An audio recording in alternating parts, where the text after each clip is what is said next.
I feel like the whole country needs to know what's going on here. It's bigger than alarming. This is the worst I've ever seen it. They were told they could get a bite at the American dream here, and that dream becomes a nightmare along the journey.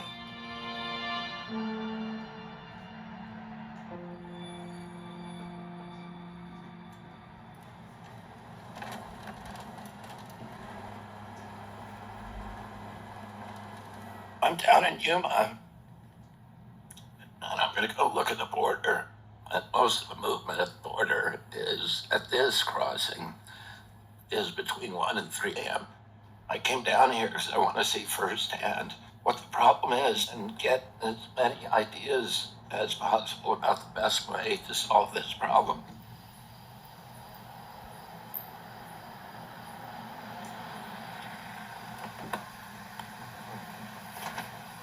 Hey. Good morning. Pleasure to meet you. Pleasure to meet you. Welcome to Yuma. So you and Senator Kelly are the only Democrats that have actually come to the border, and I appreciate you being here. I'm very happy to be here. Thank I'm you. grateful to you. Thank you. Should we go? Let's go. I have to warn you that I've had some other high-profile visits, and that day that they came, nobody crossed. Does that mean somebody on this side Yes. with the Border Patrol is telling them? I don't know if they're with the Border Patrol or where they're with some other agency. Most people are associated with the cartels. Yes. Yeah, definitely. And they've had more than 300 assassinations across the border, 25 miles from here, over the last year and a half, because they're fighting for control of the trafficking. Mr. Kennedy, if you want to look ahead, you'll kind of see where the wall begins. This is a new phenomenon for us where we've seen more people coming from Africa than ever before. China, Russia, even the Ukraine. We had a large surge coming from those countries. Iraq, Iran, Afghanistan. Buenos días. ¿Qué tal? ¿De dónde vinieron? ¿Perú? ¿Cuánto tiempo tienen viajando? 7 días. Nos salimos porque amenazaron a mi familia. Mi señora y a mis hijos que matarlos. Ya habían matado a la mascota y yo ¿Cuánto les costó de llegar aquí? sin idea vendí todo lo que tenía en mi casa. No pude comprar todo vendí. Vendieron todo. Todo. They're looking for asylum, right? Yeah, they're looking for asylum, yeah. Where are you from? Azerbaijan. Azerbaijan, yes. I'm at the border wall around Yuma, Arizona. It's about 2 o'clock in the morning. We've watched about 150 people come across. I was expecting that most of the people would be from Central America. That this is really extraordinary. Where are you from? Uzbekistan? Okay. Kazakhstan. Kazakhstan. Bangladesh. Perú. Perú. Colombia. Mis hijos están allá. Ajá. Ya están en un proceso de asilo. Oh. Yo estoy solo en Colombia. Gracias. Buena suerte. Gracias. Of all of these people, only one of them said that they were here for asylum. The rest of them are here for work, for better lives, doing the things that we all want for ourselves.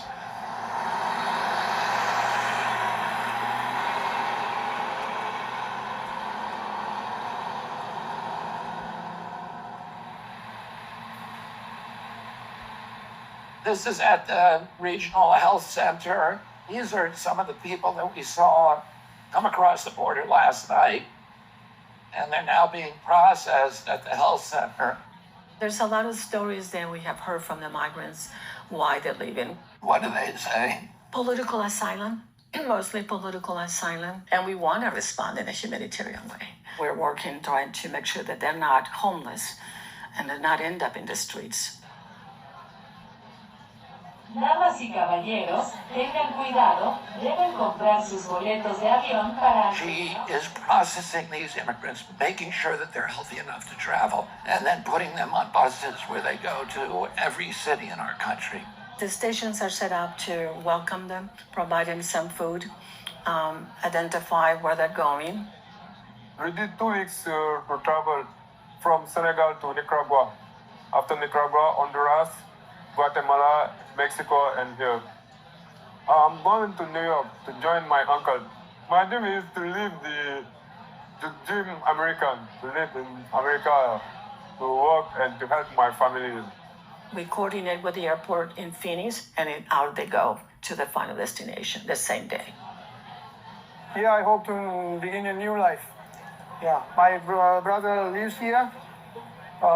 He's a citizen. Hey, good luck, goodbye. Most people bring the money or have a sponsor that buys their ticket. What happens if family doesn't have the money to buy the plane ticket?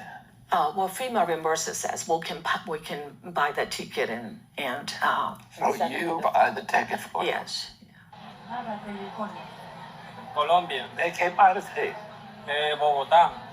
Yo he estado muchas veces en Colombia,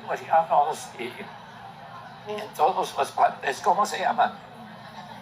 ¿Cómo? Dame su mano. Gracias. El niño también, mi hijo, Joseph. Joseph, mucho gusto. Orlando. ¿Y cómo estaba el viaje? El viaje muy difícil. Más o menos. Yo soy Jaime Maquera, de Perú. Nosotros hemos llegado 4 personas. 4 personas. Yo, mi hija y mi señora. Mi otra hija que tiene 18 años. El momento de ¿Y dónde están ellas? mi señora y mi hija están conmigo. Mi hija de 18 años, no sé dónde está. Estaban contigo. Pero en el momento de nosotros estar allá en el refugio, nos han separado y nos han invitado a todos. ¿Y cuántos separados? No tengo comunicación con ella. ¿Es ella? Por favor, es ella. We see a lot of violence as people are making across the border through Mexico or their countries. Some of them do share their stories, but we see that devastation in the human lives. We are sitting here in Yuma, Arizona, right at the Colorado River at the Morales Dam. Behind us is Algodones, Mexico, and a stone's throw just behind us is the state of California.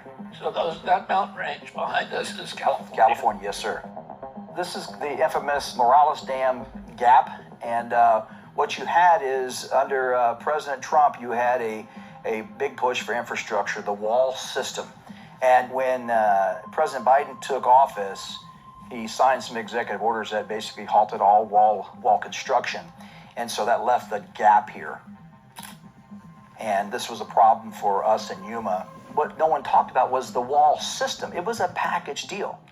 Yes, it included steel, but it also included roads, technology, and sensor equipment. And all that was just put on hold. When you have people that can come through here unmitigated because there's a gap in the wall, it causes a problem for not only for border security, but also for the community. And that was partisan politics, right? Absolutely. They halted anything that had to do with the Trump wall. It put our agents at risk. It put the migrants at risk. It incentivized the profit making for the smugglers, for the cartels. It's done just the opposite of what they're trying to accomplish from a humanitarian standpoint. When you are giving people, an opportunity to come here the wrong way because the policies allow them to do that, that's exploiting people, and that's wrong.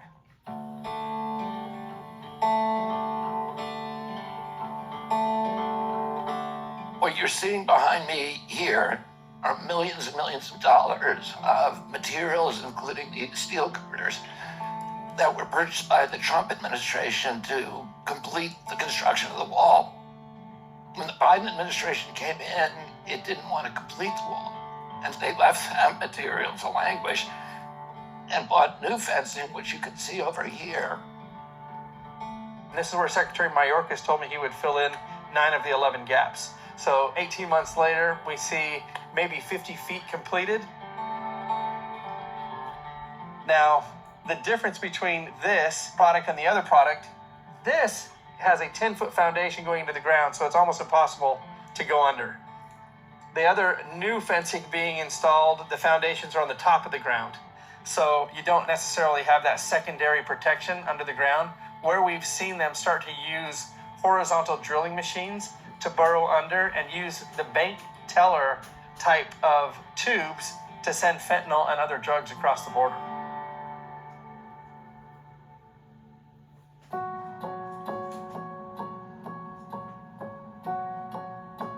We have had up to 2,000 people a day coming across in this area.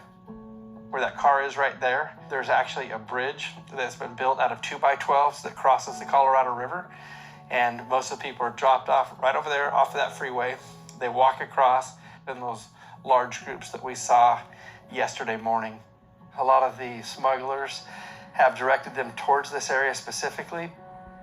Now, if these cameras had been activated, they would have been able to observe this. But these cameras right behind us are not active.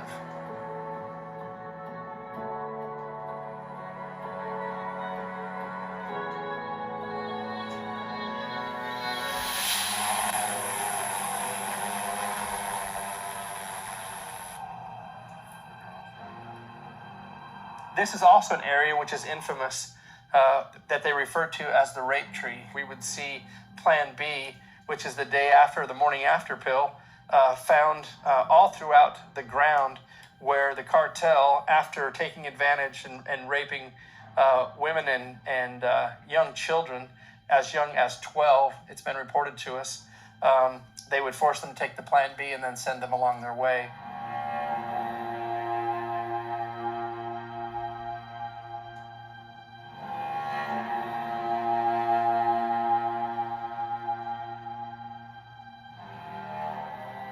These kids are being exploited all along this track. There's nothing humane about any of this.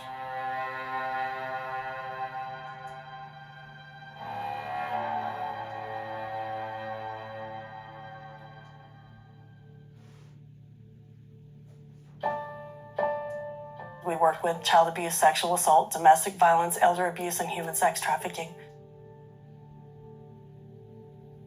Our unaccompanied minors here at the border are incredibly high, far higher than they should be.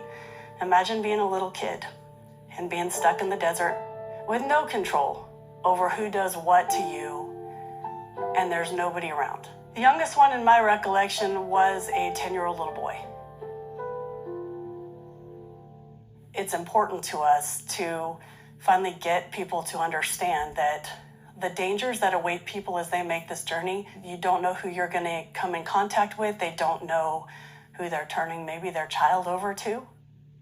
So we have 4 forensic interview rooms. These 2 that you're going to see here are child forensic interview rooms. I want you to walk in and see if you can find the camera and the microphone in here. I think that's the microphone. It's pretty well disguised. The whole point of that is that the child feels safe. The mics in these rooms are so sensitive that when a child lowers their head because they're feeling shame or they're upset or scared, even if they whisper, those mics are designed to pick up that very muted, quiet voice. In this room, obviously, we designed it to be as comfortable as we can possibly make it, because the reality is no child should ever have to come to this exam room for an exam.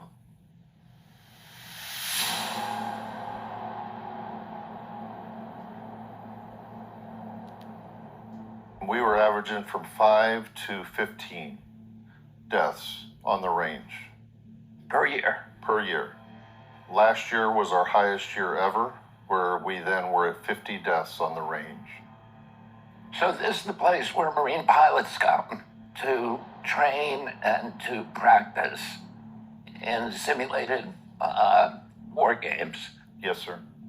This installation would be referred to as the Top Gun for the Marine Corps. How far is this base from the border right now? Our training ranges are right next to the border. And why would an immigrant come through the range when they can just walk around the wall in Yuma and register?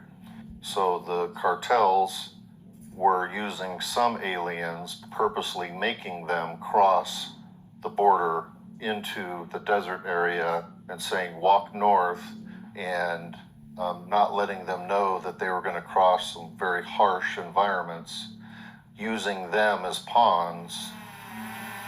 Drones would just kind of sweep the whole area. There's a big group of migrants coming through one area, and they were using the group that was moving in as a diversion for them, the smugglers, the guys doing the dirty work.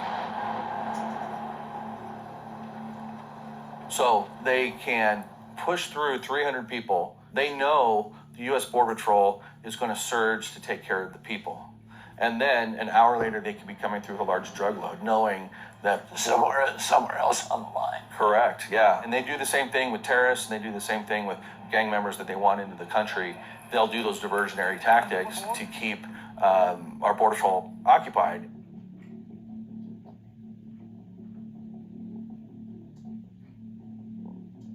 So you have individuals dressed in camouflage, wearing these booties, so they can actually traverse the desert to try to hide their shoe impressions so that they're not able to be tracked by Border Patrol. We don't know where they're going, and we don't know what kind of criminal that we're dealing with because they do not want to be caught. So they will go through the desert. Here, it's going to be 2 to 3 days walking through the desert from the border of Mexico through all the remote desert to get to any kind of civilization. You got to be pretty dedicated, especially with the heat coming on. And unfortunately, not all make it.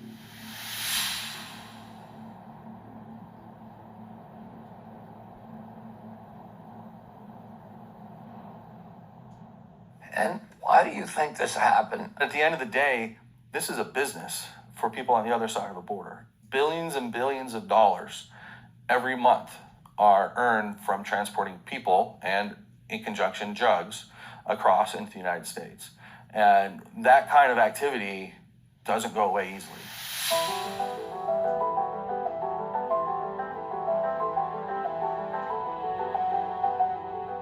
So if you were President of the United States, could you stop this immigration crisis? Absolutely. And how would you do it? If I was president for the day, I would finish the wall where it makes sense. I don't need 2,000 miles of wall from San Diego to Brownsville, Texas. Mother Nature has done really good in areas of West Texas where you don't need a wall. We need technology to help the agents respond. I have talked about tall fences and wide gates. Tall fences, in my opinion, is a metaphor for keeping this border secure, and the wide gates is continuing this nation of immigrants as well as a legal pathway for those that seek to enter the United States. That to me is very important. This has been an extraordinary trip for me because on the one hand, last night I witnessed this dystopian nightmare of this uncontrolled flow of desperate humanity crossing the border and converging here because of misbegotten policies by high leadership of the United States and landing in this community that has the other side of America, the best that we can represent to ourselves, to the rest of the globe.